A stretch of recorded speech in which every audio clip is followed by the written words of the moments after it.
الكريم الأمين الرؤوف الرحيم ببركته إن الله وملائكته يصلون على النبي يا أيها الذين آمنوا صلوا عليه وسلموا تسليما اللهم صل على سيدنا ومولانا محمد وعلى آل سيدنا ومولانا محمد وبارك وسلم. الصلاة والسلام عليك يا سيدي يا رسول الله وعلى آلك وأصحابك يا سيدي يا حبيب الله. الصلاة والسلام عليك يا سيدي يا شفيع المذنبين وعلى آلك وأصحابك يا سيدي يا رحمة للعالمين. بلغ الهدى بكماله كشف الدجى بجماله حسنت جميع خصاله صلوا عليه وآله صلى الله عليه وسلم. بعد از حمد و ثنا اور آپ کا حضور نبی رحمت نور مجسم صلی اللہ علیہ وسلم کی اوپر درود و سلام. آپ کا حضور نبی رحمت کی امت السلام علیکم ورحمۃ اللہ تعالی وبرکاتہ. وعلیکم السلام. قرآن مجید اسی بات سے اپنی تقریر کی عنوان کے لحاظ سے آیہ کریمہ پڑھنے کا شرف حاصل کیا. رب کریم دار افتخار میں ارشاد فرماتے ہیں لوگوں آقا حضور نبی رحمت نور مجسم صلی اللہ علیہ وسلم کی اسوہ حسنہ تمہارے لیے بہترین نمونہ ہے.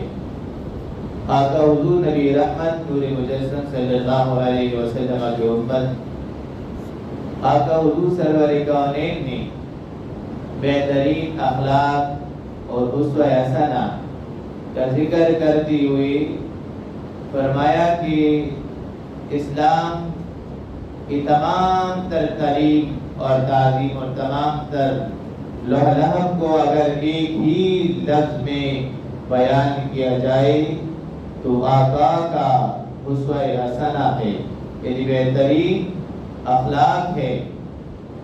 میرے آقا حضور نبی رحمت کے غلاموں، انسان کی جتنی بھی معاشرے میں بہترین کردار بہترین اخلاق ہو تو تمام تر وہ انسان دنیا جہاں میں محبوبیت ہر انسان کو محبوب ہوتا ہے. یقیناً یہ بہترین اخلاق اور آقا کا بہترین اسوہ حسنہ یہ بہترین آئیڈیل اور بہترین نمونہ انسان بن جاتا ہے جب کہ اس کو اپنانے کی کوشش کرتا ہے.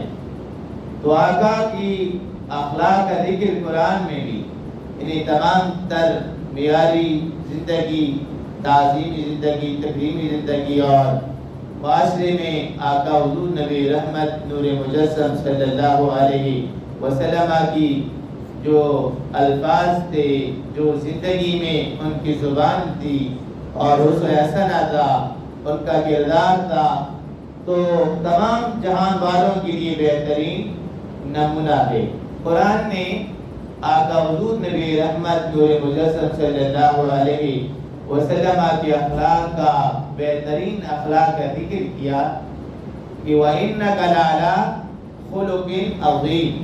آقا حضور نبی رحمت کے لیے فرمایا گیا کہ ہم نے اے آقا محمد صلی اللہ علیہ وسلم آپ کو بہترین اخلاق دے کر بھیجا.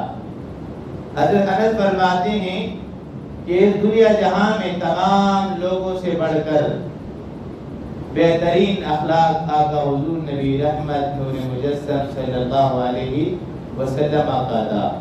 تو ہم آقا کے غلام ہیں، آقا کی امتی ہیں. قرآن میں اس امت کو بہترین امت قرار دیا تو فرمایا کہ لوگوں تم بھی بہترین اخلاق کی جانب ماہر ہو جایا کرو. آقا فرماتے ہیں بہترین اخلاق لوگوں یہ ہے حتیٰ کہ جب کوئی تمہیں لا تعلق کر دے تم اس کے ساتھ تعلق کو جوڑے رکھے رکھو. حتیٰ کہ تمہیں کوئی تم سے اس دنیا جہاں میں ناراض ہونا چاہتا ہے تو فرمایا تم اس کے ساتھ کیا کرو. بہترین اخلاق انسان کے لیے ہے کہ جب تمہیں کوئی تعلق کرے، تعلق کو ختم کرنا چاہے، تم اس کا تعظیم کرو، اکرام کرو، ادب کے ساتھ پیش آؤ۔ کیوں؟ اس لیے کہ تم آقا محمد کی امت میں سے ہو، آقا کی امتی ہو۔ میرے آقا حضور سرور کونین صلی اللہ علیہ وسلم فرماتے ہیں میری امت جب کوئی تمہیں محروم کرے تم اس کے ساتھ تعلق کو جوڑے رکھ کے رکھو، حتیٰ جب تمہیں کوئی یعنی محروم کرے تم اس کو عطا کر دو، اور جو تم سے تعلق کو ختم کرنا چاہتا ہے اس کے ساتھ تعلق کو جوڑے رکھ کے رکھو، اور جو تم پر ظلم کرے اسے معاف کر دو۔ یہ رویہ ہونا چاہیے انسان کے کردار میں۔ بہترین اخلاق یہ ہے کہ لوگوں جب تم پر کوئی ظلم کرے اس کو معاف کر دو۔ آقا حضور نبی رحمت نور مجسم صلی اللہ علیہ وسلم